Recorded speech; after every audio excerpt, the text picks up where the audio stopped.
అందరికీ నమస్కారం అండి. జేడీ వరల్డ్ యూట్యూబ్ ఛానల్కు స్వాగతం. నేను ఈరోజు చేయబోయే రెసిపీ అరటికాయ కూర అండి. ఈ అరటికాయలు తీసుకున్నాను, 4 చిన్న చిన్నవి లేతవి. ఒక ఉల్లిపాయ తీసుకున్నానండి, కొంచెం పెద్ద సైజుదేను, 4కి సరిపోతుందని. ఉల్లిపాయే కదండి గుజ్జు అరటికాయకి. ఈ ముక్కలుగా కట్ చేసుకుని దాన్ని మజ్జిగ కానీ కొంచెం ఒక స్పూన్ పెరుగు కానీ వేసి ముక్కలు కడగాలండి. అరటికాయ ముక్కలు దానిపైన ఉన్న జిగురు పోతుంది. ఈ ఉల్లిపాయ కూడా ఇలా పొడవుగా కట్ చేసుకున్నాను, పక్కన పెట్టుకున్నాను.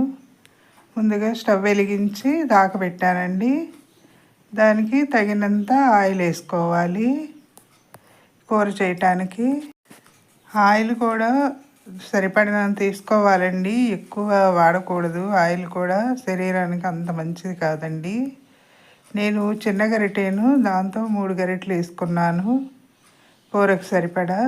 ఇప్పుడు కాస్త ఆయిల్ వేడైన తర్వాత మినప్పప్పు వేసానండి, ఆవాలు, కాస్త జీలకర్ర తాలింపులో వేసుకోవాలండి, కరివేపాకు తగినంత. ఇప్పుడు దీనికి పసుపు వేయాలండి. తాలింపులో వేస్తే కూర కలర్గా ఉంటుంది.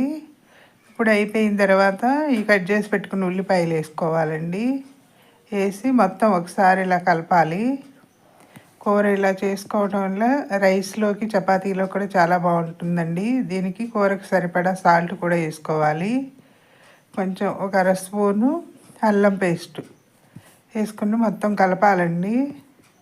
ఈ కూర రైస్లోకి చపాతీలో కూడా చాలా బాగుంటుందండి. రోజు ఆయిల్ ఫుడ్డే తినలేం కదా, అప్పుడప్పుడు ఇలా కూరలు కూడా చేసుకుంటేనే హెల్త్కి చాలా మంచిది. ఇది రసం, పప్పుచారు అలాంటి కాంబినేషన్కి చాలా బాగుంటుందండి ఈ అరటికాయ కూర హెల్త్కి చాలా మంచిది, ఫైబర్ ఎక్కువ ఉంటుంది కదండి. ఈ కూర ఉల్లిపాయ మగ్గిన తర్వాత కారం వేసుకోవాలండి.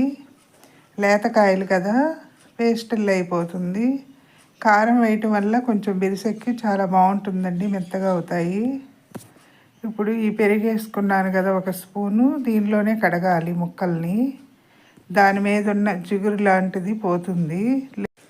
కూర నలుపు వస్తుందండి, అందుకే కొంచెం మజ్జిగ కానీ పెరుగుతో కానీ కడిగితే ముక్కల మీద ఉన్న జిగురు పోతుంది అరటికాయ.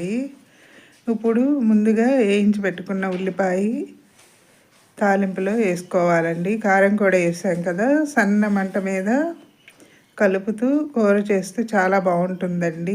ఇవి లేతకాయలు. అరటికాయలు కూడా చాలా రకాలుగా చేసుకోవచ్చండి. టేస్ట్ చాలా బాగుంటుంది, హెల్త్ పరంగా కూడా చాలా మంచిది. అరటికాయ సన్న మంట మీద ఒక 10 నిమిషాలు పడుతుందండి, త్వరగా కూడా అయిపోతుంది. ఇది మొత్తం ఇలా కలుపుకోవాలి.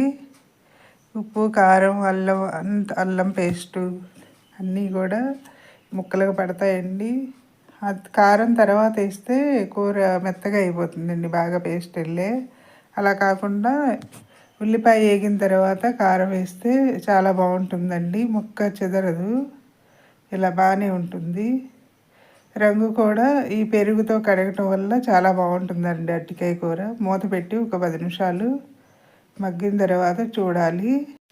మనం ఇంట్లో ఏ కూర చేసినా కూడా మనం చేసిన కూరలు టేస్ట్ వేరుంటుందండి, బయట తిన్న ఫుడ్ కూడా వేరుగా ఉంటుంది.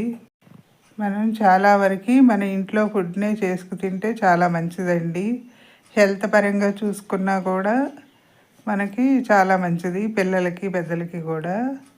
ఇప్పుడు అయిపోయిందండి కూర.